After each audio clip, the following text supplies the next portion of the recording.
Hi everyone, and welcome back to another episode of Angie Speaks. Thank you so much to all the new subscribers that have stopped by. Again, it really means a lot, and it's always great to see the subscriber count go up and to talk to you guys in the comment section, so thank you very much. I'd like to give a special shout out to Jerry Sims and Casper Hanson for becoming my very first patrons. Every little bit helps me grow and helps me put more time into what I'm doing. So thank you so much. So today I'm going to be talking about Black liberalism versus Black radical leftism. I know that you guys have been quite eager to hear me talk about race, and I've purposely not done so far because I wanted to get more comfortable on the platform and kind of know my audience before delving into sensitive issues. But now that I feel comfortable and welcome, I've decided to take on this topic that I'm quite passionate about. By passion, I mean angry / ambivalent. So there's going to be like a whole lot of emotions in this video. So stick around and hopefully you'll enjoy what comes next. Just a quick disclaimer before we begin. I already mentioned that this video will cover some controversial territory. So I do urge you guys to be civil in the comments. Debate, questions, all that stuff is welcome, but any kind of abusive or racist statements are going to get you completely blocked. Also, this segment will be incredibly critical about liberalism because I fall more on the radical side of the spectrum, so if you are not okay with hearing critiques about liberalism, then this may not be the video for you. Now that we've cleared that up, let's move on to the next topic. I get a lot of questions from white leftists, quite callously actually, about the seeming lack of radical black spaces in real life and on the internet. I've actually even run into some class reductionists who insist that black people abandoned radicalism in favor of neoliberalism because this somehow benefits us and prioritizes our interests over that of the white working class. This clear, dangerous illusion has worked its way into certain corners of the left and has worked to sow discord among people who have aligned class interests.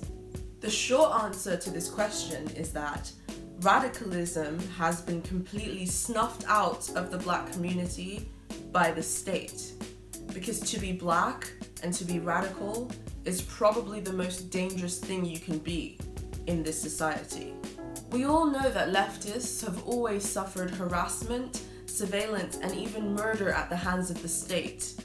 And that's because our worldview threatens to undermine the status quo more than any other.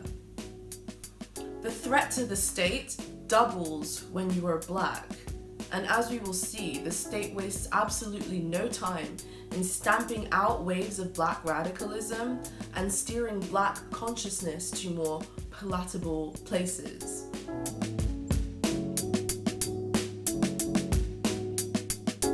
I really like the definition of radicalisms that British Black Studies professor Kehinde Andrews espouses.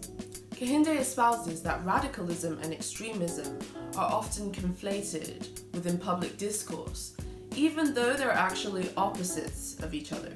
Radicalism is actually a rejection of the status quo, whereas extremism is taking elements of an established system to its limits.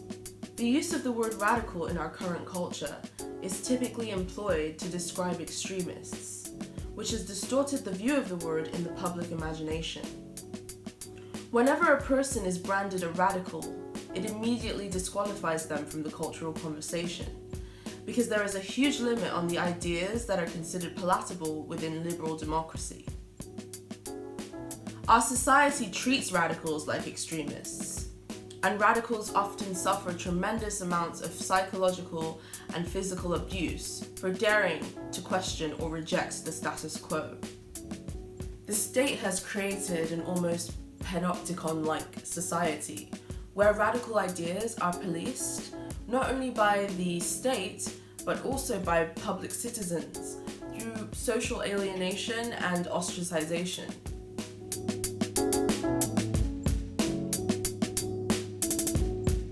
During the late 20th century, waves of radicalism began to take hold within the global black community.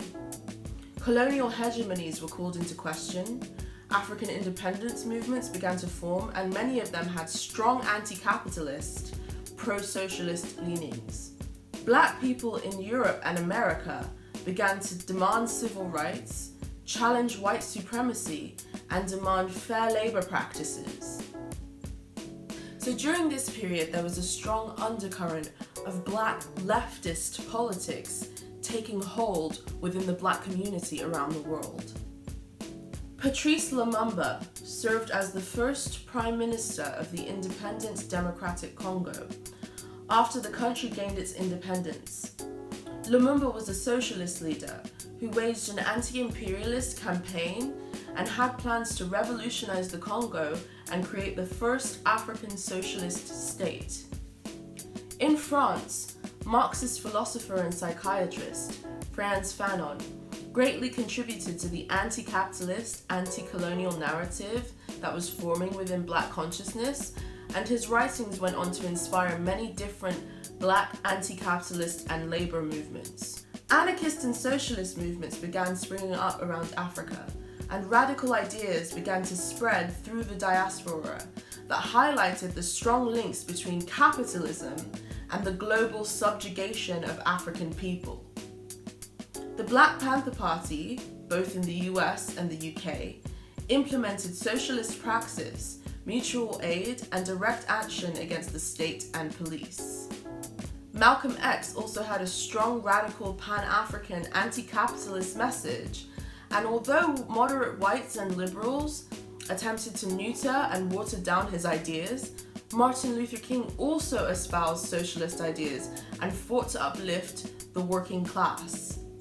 Overall, black radical leftism throughout history has been characterized by three major things.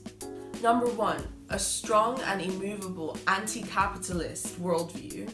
Number two, anti-imperialism. And number three, a struggle for the human rights and dignity of black people across the globe.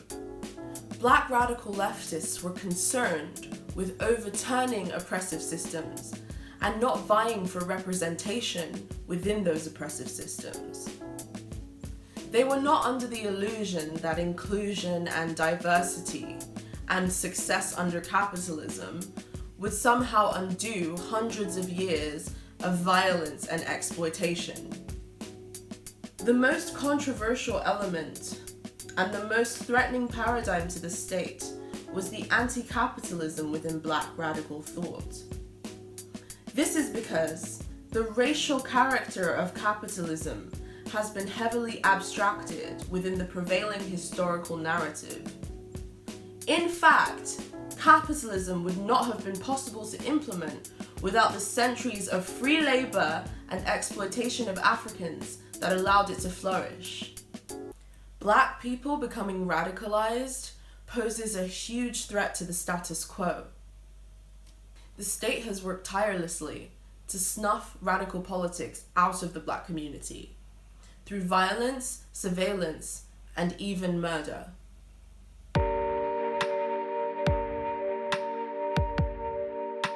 The Counterintelligence Program, sometimes known as COINTELPRO, was a series of covert operations run by the FBI to kill, subvert, and discombobulate radical movements that were deemed a threat to the state and American liberal democracy.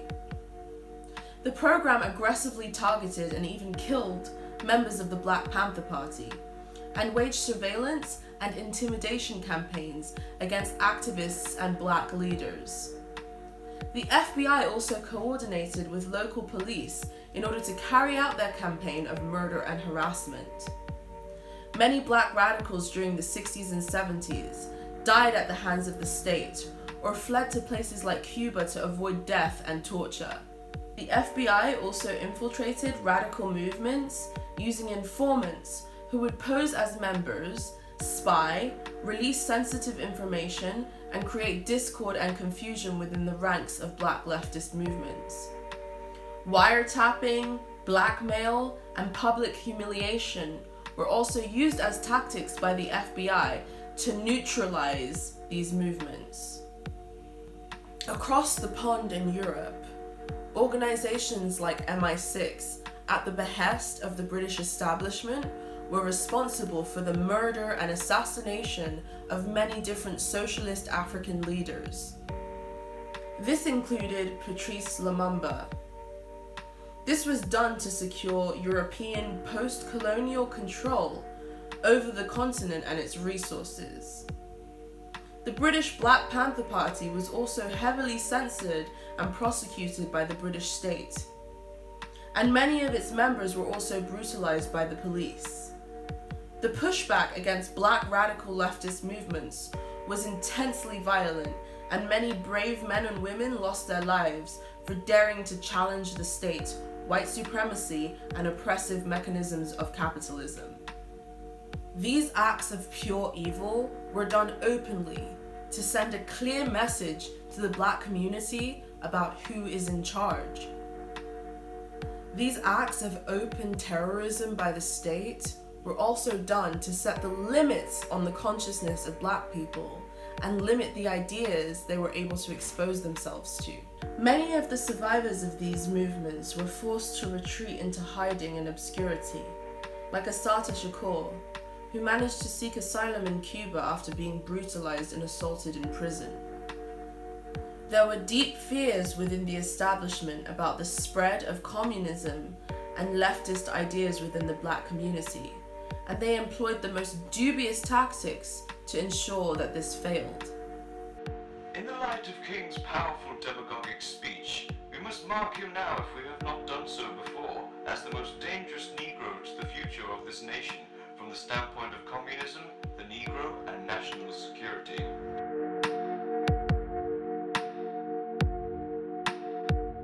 The state's actions in the suppression and dismantling of black radical leftist movements left deep fault lines and trauma within the black community.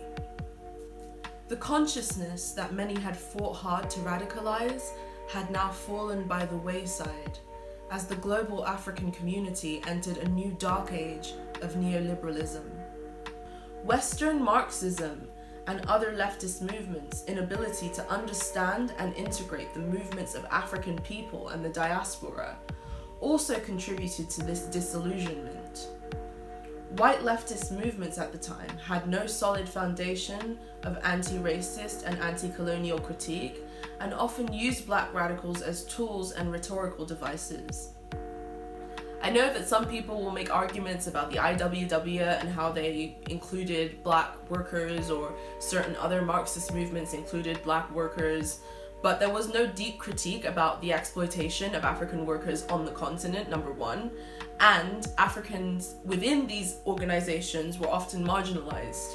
Black radical movements were replaced with liberal ones, and this process was largely aided by the state. The legacy of Martin Luther King was softened, neutered, and enshrined as a non-violent alternative to radicalism. The anti-capitalist rhetoric was all but erased, and black liberal movements simply accepted that colonialism had met its end during the 60s, and failed to recognize the mechanisms of neo-colonial hegemony that continue to plunder the resources of African nations. Black liberal movements became inwardly focused, especially within the diaspora.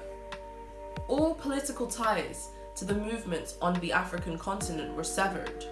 Black labor movements also lost momentum during this period, and their actions were replaced with pleas for representation and inclusion within white institutions.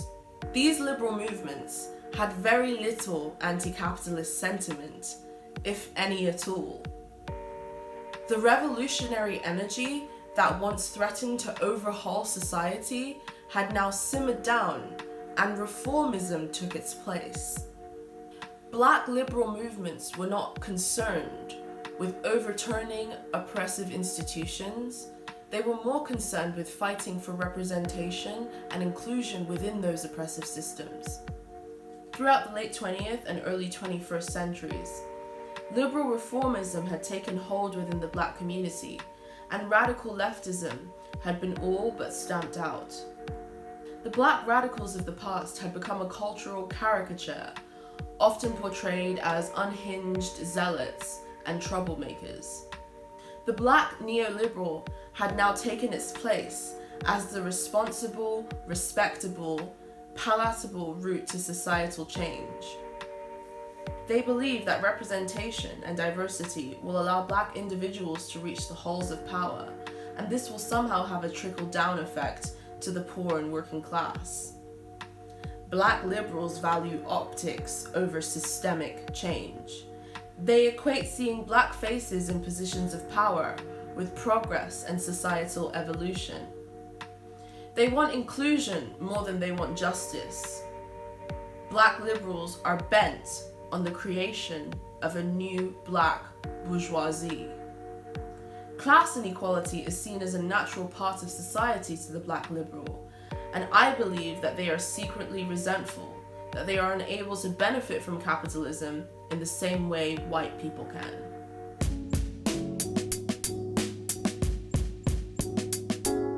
I do not blame or deride black liberals for adopting the mentality that they have. Well, maybe the more insidious elements. This is because I believe that, except in very grave circumstances, it's mostly an unconscious thing. It is easier to fight for your place within a corrupt system than to start from scratch and create a new one. The brutality put upon black radicals by the state also acts as a huge deterrent to adopting more radical politics as a black person. Even today, Black Lives Matter and Ferguson activists are repeatedly harassed and imprisoned by the state, and some have even died mysteriously. Black Lives Matter is also often characterized as a terrorist organization in the media, and the FBI has recently introduced a new program to crack down on so-called black identity extremists. The same tactics that were once used in the past to demonize and discredit black movements are still at play today, and even organizations that are not radical have been targeted in these cowardly ways. To be black and to be engaged in politics is a very dangerous thing, but to be black and to be radical is the most dangerous thing. Despite these dangers, I still do not believe that liberal reformism is the answer to our problems within the black community. Liberalism is nothing more than blackface plastered onto white institutions that kill and oppress black people for profit and legitimacy. Radical consciousness is once again rising within the black community worldwide. We must remain vigilant and use everything at our disposal to protect each other. I also believe that it is the duty of all white leftists to rally behind black radical movements, cultivate a deeper anti-racist analysis of capitalism, and support those who are more brutally targeted by the state. There is nothing the white establishment fears more than black radicals and white allies working hand in hand. Black radicals have always been the boogeyman lurking in the shadows, and the white racist fear of black retribution has been the driving force behind the violent repression of black movements. We cannot allow the establishment to set the limits on our consciousness. We cannot allow the facade of inclusion and reform to distract us from the goal of freedom. And we must not allow our activism to be focused on assimilation over change and revolutionary action. Capitalism and the state will continue to make concessions and allow certain black individuals into positions of power. As long as it continues to serve to further disenfranchise the black community, they really want us to believe that we too can reach those heights, so that we do not challenge the system in any meaningful way. Liberalism only gives the illusion of inclusion, while abstracting the more subtle forms of violence that continue to attack our communities. Thanks for tuning in to today's video, and I hope that it's giving you a lot of food for thought wherever on the spectrum you fall. I'd like to say a second thank you to my Patreons, Casper, Hanson, and Jerry Sims. And if you would like to join those cool guys, I have a link to my Patreon down in the description.